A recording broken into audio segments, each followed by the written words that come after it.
New World Order. De mission task binnen vrij simpel. In anti-air, voltooien, 10 man, neutralizen, succesvol infiltratie, binnen 4 minuten en no kills en no alerts. We zetten weer uiteen. Op het medical platform staat voor ik altijd in de dogen. Het oude vertrouwde platform weer hier precies te wijzen. Heading to FOB. Dat is het allermakkelijkste om alle achievements te hebben. We beginnen met het primaire wapen. Dat maakt het niks uit. De allergoedgeefste van die broeken we net. Secundair broeken we de M2000 weer. Zoals gewoonlijk om zijn sleepval te letten.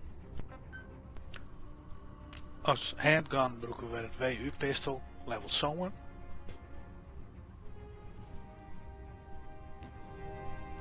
Support, sleep grenade level 5, het goedkoopste en het meest effectieve. Items, Dr. Cyanide level 4 weer, hebben we ook weer genomen.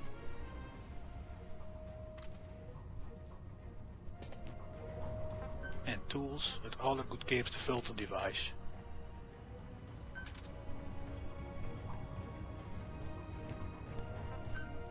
Het personage maakt in dit geval weer niks uit, dus we zien je even een leuk personage uit. In dit geval White Mole, mijn groene bikini. We zetten het aan om 1800 uur.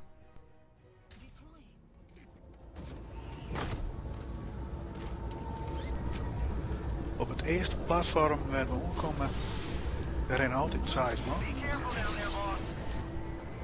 En die man die rennen eigenlijk altijd op hetzelfde plek. Dus dat is heel makkelijk om het ongeveer te onthouden waar ze binnen. Maar als level 7 op pistool schakel je dus voet naar rechts uit. Daar maak ik kozen voor het level 7. Ik kan stek een level lager nemen, 5 of 4, maar dan is het een stuk moeilijker.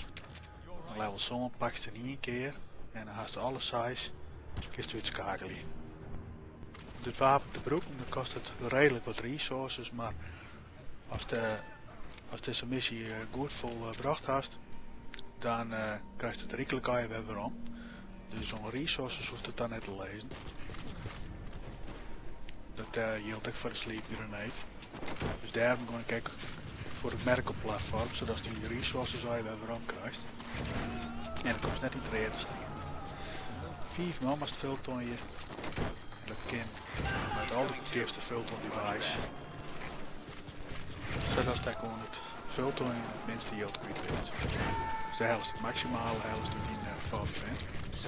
Qua resources en qua yield. Hier nu naar het hoofdplatform. Het hoofdplatform dat lijkt het misschien dreig, maar dat is het eigenlijk helemaal niet. De sniper eerst de volle meesten sniperen. En meestal binnen het stickers fjouwer wat altijd wel lukt. We nemen even een beeldje te zien. Werd ze ongeveer binnen en dat is zo volle mogelijk sniperen.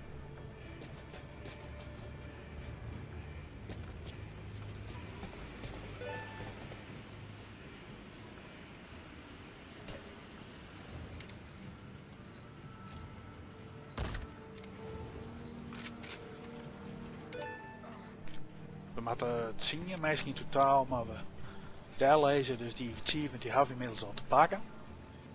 Het vorige platform in de size en hier binnen er 8. Dus in principe als ze dus uit daar lijst, dan heeft die achievement ook al te pakken. De laatste, die doet eventjes mijn granaat. Even een piltje nemen met ze binnen, zien wat ze binnen. En dan met de granaat maken ze het nog eventjes al af.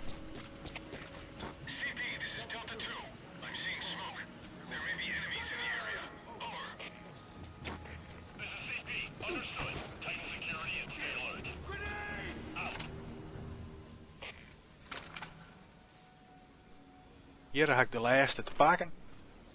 Dus nu ben je uit schakelen. Ik pak nu mijn rifle. Om hier snel eventjes die mine uit te schakelen. Want dan zit die mine aan dwars. Dit AA-gun mag ik nog even extracten voor achievement. En dan hebben we nu vrije tijd om onze missie te beëindigen. Maximaal aantal punten, binnen de tijd, roem binnen de tijd, 4 minuten. Nou, we gaan een oorlog minuten uur. Dat is wel makkelijk te doen op zich.